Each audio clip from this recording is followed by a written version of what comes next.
that we can't disclose now. But what about the Congress and the JDS also sticking to it? Totally the people of the state, they have rejected the Congress. They have rejected it. Of course, JDS has got some more seats because it is against the Congress rule, that's all. Now the Congress wants to backdoor entry into Karnataka again. Let us see what will happen.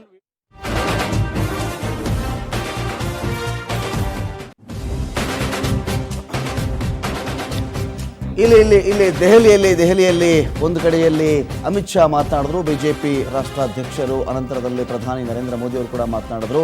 ಆದರೆ ಇವರಿಬ್ಬರ ಮಾತುಗಳಲ್ಲಿಯೂ ಕೂಡ ಕರ್ನಾಟಕದ ಜನತೆಗೆ ಮತ್ತು BJP ಕಾರ್ಯಕರ್ತರಿಗೆ ಧನ್ಯವಾದವನ್ನು ಹೇಳಿದ್ರೆ ವಿನಃ ಸರ್ಕಾರ ರಚನೆ ಮಾಡ್ತೀವಿ, ನಮ್ಮದೇ ಸರ್ಕಾರ, ನಾವೇ ಆಳ್ವಿಕೆ ಮಾಡ್ತೀವಿ, ಈ ರೀತಿಯ ಯಾವ ಸೂಚನೆ ಸಿಗಲಿಲ್ಲ. ಆದರೆ ಕರ್ನಾಟಕವನ್ನು ಅಭಿವೃದ್ಧಿ ರಹಿತವಾಗಿ ನಾವು ಬಿಡೋದಿಲ್ಲ ಅನ್ನೋ ಒಂದು ಮಾತನ್ನು ಮಾತ್ರ ಹೇಳಿದರು. ಅಭಿವೃದ್ಧಿ ಇಲ್ಲದೆ ನಾವು ಬಿಡೋದಿಲ್ಲ ಅಂತ ಹೇಳಿದ್ರೆ ಅದು ಹೇಗೆ?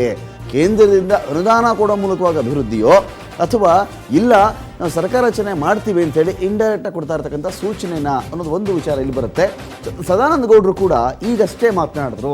ಸದಾನಂದ ಗೌಡರು ಹೇಳಿದ್ದು ಇಷ್ಟೇ ವಿಚಾರ, ನಾವೇನು ಪ್ಲಾನ್ ಇಟ್ಕೊಂಡಿದ್ದೀವಿ, ಮೊದಲು ನಮಗೆ ರಾಜ್ಯಪಾಲರು ಸರ್ಕಾರ ರಚನೆ ಮಾಡಲಿಕ್ಕೆ ಒಂದು ಅನುಮತಿಯನ್ನು ಕೊಡಲಿ, ಇದಾದ ಮೇಲೆ ನಮ್ಮ ಬಳಿ ಏನೇನು ಪ್ಲಾನ್ಗಳಿವೆ ಅನ್ನೋದನ್ನು ನಾಳೆ ಬೆಳಿಗ್ಗೆ 10 ಗಂಟೆ ಅಥವಾ 11 ಗಂಟೆ ವೇಳೆಗೆ ನಿಮಗೆ ಅದು ಗೊತ್ತಾಗುತ್ತೆ ಅನ್ನೋ ಮಾತನ್ನು ಕೂಡ ಹೇಳ್ತಾ ಇದ್ರು. ಇದೀಗ ಇದೇ ಚರ್ಚೆಯಲ್ಲಿ MLC ಕಾಂಗ್ರೆಸ್ನ ಮುಖಂಡರು ಆಗಿರ್ತಕ್ಕಂಥ VS ಉಗ್ರಪ್ಪನವ್ರು ನಮ್ಮನ್ನು ಜಾಯ್ನ್ ಆಗಿದ್ದಾರೆ. ಉಗ್ರಪ್ಪನವರೇ, ಸ್ವಾಗತ ನಿಮಗೆ.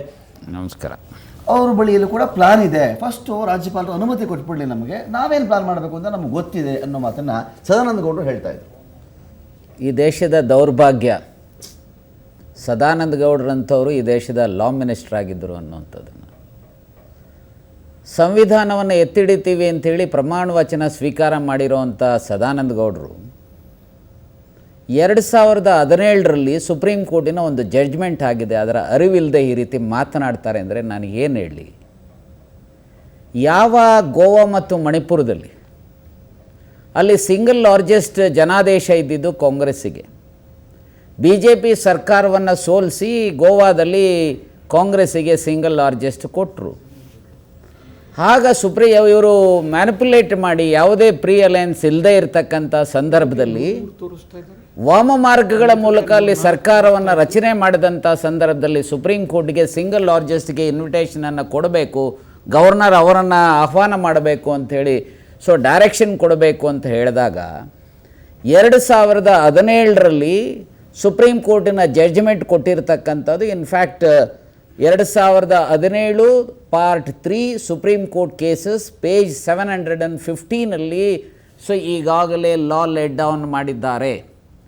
ಯಾವ ರಾಜ್ಯದಲ್ಲಿ ಅತಂತ್ರ ಅಸೆಂಬ್ಲಿ ಆಗುತ್ತೆ, ಫ್ರ್ಯಾಕ್ಚರ್ಡ್ ಮ್ಯಾಂಡೇಟ್ ಇರುತ್ತೆ, ಅಲ್ಲಿ ಯಾವ ಪಕ್ಷಕ್ಕೆ ಸ್ಪಷ್ಟ ಬಹುಮತ ಇಲ್ಲವೋ ಅಂಥ ಸಂದರ್ಭಗಳಲ್ಲಿ ಯಾವ ನಾಯಕನಿಗೆ ಮೆಜಾರಿಟಿ ಇದೆ ಅನ್ನೋದನ್ನು ತೋರಿಸ್ತಾರೋ ಅವರಿಗೆ ಅವಕಾಶ ಮಾಡಬೇಕು. ಇಲ್ಲ ಅಂದರೆ ಆರ್ಸ್ ಟ್ರೇಡಿಂಗ್ಗೆ ಅವಕಾಶ ಆಗುತ್ತೆ ಅನ್ನೋದು ಈಗಾಗಲೇ ಸುಪ್ರೀಂ ಕೋರ್ಟು ಲಾ ಲೇ ಡೌನ್ ಮಾಡಿದ್ದಾರೆ. ಆ ಲಾ ಒಂದು ನಿಮಿಷ ದಯಮಾಡಿ ಅದನ್ನೇ ನಾನು ಅದಕ್ಕೋಸ್ಕರನೇ ಹೇಳಿದ್ದು, ಜಡ್ಜ್ಮೆಂಟ್ ಕಾಪಿಯನ್ನು ಸಹ ಘನತವೆತ್ತ ರಾಜ್ಯಪಾಲರ ಗಮನಕ್ಕೆ ತಂದಿದ್ದೇವೆ. ಆರ್ಟಿಕಲ್ 141 ಪ್ರಕಾರ, ಸಂವಿಧಾನದ ಆರ್ಟಿಕಲ್ 141 ಪ್ರಕಾರ, any judgment rendered by the Honorable Supreme Court of India is binding on governor, on any each and every individual. ಇದರ ಬಗ್ಗೆ ಸ್ವಲ್ಪನಾದರೂ ಅವರಿಗೇನಾದರೂ ಮನದಟ್ಟಾಗಿದ್ದರೆ ಈ ರೀತಿಯ ಹೇಳಿಕೆಗಳು ಕೇಂದ್ರ ಸರ್ಕಾರದ ಮಂತ್ರಿ ಈಗ ಅವ್ರಿಗೆ ಎಲ್ಲಿಂದ ಬರ್ತಾರೆ? ಇಲ್ಲಿರ್ತಕ್ಕಂಥದ್ದು ಕಾಂಗ್ರೆಸ್ಸಿಂದು 78 JDSನವರು, ಇರ್ತಕ್ಕಂಥ ಇಬ್ಬರು ಇಂಡಿಪೆಂಡೆಂಟ್ಸು, ಆ ಇಬ್ಬರು ಇಂಡಿಪೆಂಡೆಂಟ್ಸೂ ಸಹ ಈಗ ಒಬ್ಬ ನಮ್ಮ ಜೊತೆಯಲ್ಲಿ ಬಂದಿರತಕ್ಕಂಥದ್ದು. ಈ ಒಟ್ಟಾರೆ ತೆಗೆದುಕೊಂಡಾಗ ಅವರ 103 ಜನರ ಜೊತೆಗೆ ಇನ್ನು 10 ಜನ ಎಲ್ಲಿಂದ ಬರ್ತಾರೆ? ಆರ್ಸ್ ಟ್ರೇಡಿಂಗ್ ಮಾಡ್ತಾ ಇದ್ದರೆ ಕಾನೂನು ಬಾಹಿರವಾದಂಥ ಕೃತ್ಯಗಳನ್ನು ಏನು 2008ರಲ್ಲಿ ಆಪರೇಷನ್ ಕಮಲದ ಮೂಲಕ ಮತ್ತೊಂದರ ಮೂಲಕ ಮಾಡಿ ವಾಮ ಮಾರ್ಗಗಳ ಮೂಲಕ ಸರ್ಕಾರ ರಚನೆ ಮಾಡಿದಂಥ ರೀತಿಯಲ್ಲಿ ಈಗೇನಾದರೂ ಮಾಡೋಕ್ಕೆ ಹೋದರೆ ನಾನು ಇಷ್ಟೇ ಹೇಳ್ತೇನೆ, ಎಲ್ಲೋ ಒಂದು ಕಡೆ ಈಗಾಗಲೇ ಸುಪ್ರೀಂ ಕೋರ್ಟ್ನ ಜಡ್ಜಸ್ ಹೇಳಿದ್ದಾರೆ, there is a threat on Indian democracy ಅಂತ ಹೇಳಿ. ಬಹುಶಃ ಆ ಥ್ರೆಟ್ ಈ ಆಟಿಟ್ಯೂಡ್ ಇಂದ ಇದೆ ಅನ್ನುವಂಥದ್ದನ್ನ ಈ ರಾಜ್ಯದ ಜನ, ಈ ದೇಶದ ಜನ ಪ್ರಜಾಪ್ರಭುತ್ವಕ್ಕೆ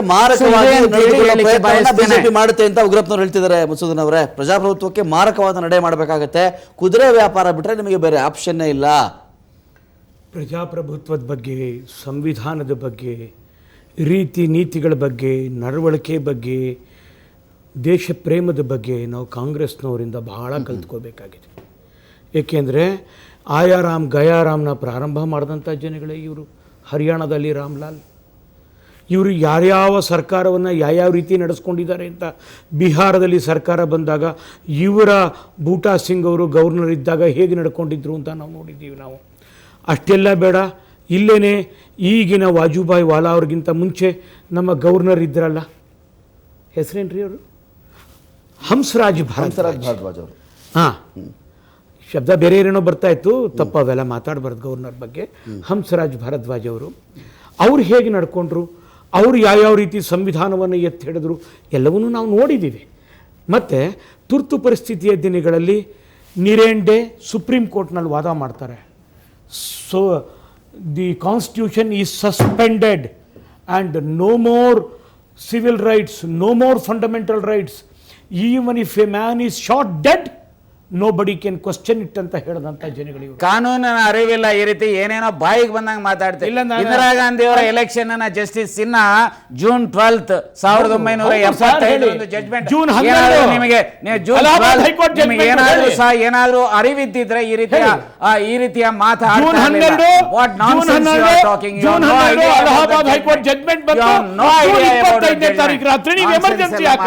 ಇಂದಿರಾ ಗಾಂಧಿ ಅವರ ಹೆಸರು ಕಾನ್ಸ್ಟಿಟ್ಯೂಷನ್ ರಿಟ್ರೋಸ್ಪೆಕ್ಟಿವ್ ಬಾಯಿಗೆ ಬಂದಾಗ ಮಾತಾಡ್ತಾರೆ.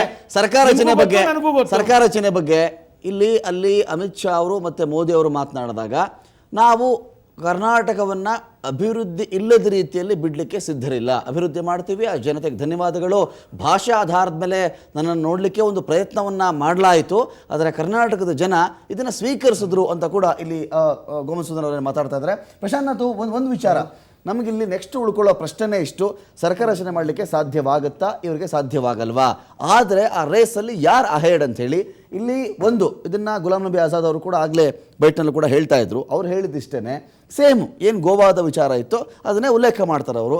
ಈ ಪ್ರಕಾರ ಸುಪ್ರೀಂ ಕೋರ್ಟ್ನ ತೀರ್ಪಿನ ಪ್ರಕಾರವಾಗಿ ಹೋಗೋದಾದರೆ ಇಲ್ಲಿ ಸಹಜವಾಗಿ ನಂಬರ್ಸ್ ನೋಡಿದ್ರೆ ನಮಗೆ ಮತ್ತು JDSಗೆ ಅಂತ ಅವಕಾಶ ಇರೋದು, ಯಾವುದೇ ಕಾರಣಕ್ಕೂ ಸಿಂಗಲ್ ಲಾರ್ಜೆಸ್ಟ್ ಪಾರ್ಟಿ ಅನ್ನೋ ಒಂದು ವಿಚಾರವೇ ಇಲ್ಲಿ ಬರಲ್ಲ ಅಂತ ಹೇಳಿ ಅವ್ರು ಹೇಳ್ತಾರೆ. ಅದೇ ಲ್ಯಾಂಡ್ ಮಾರ್ಕ್ ಅದು ಅಂತ ಗೋವಾದವ್ರು ಹೇಳಿದ ನಂತರದಲ್ಲಿ ತಮಿಳುನಾಡು ಇತ್ತೀಚೆಗೆ ನಡೆದಿದೆ.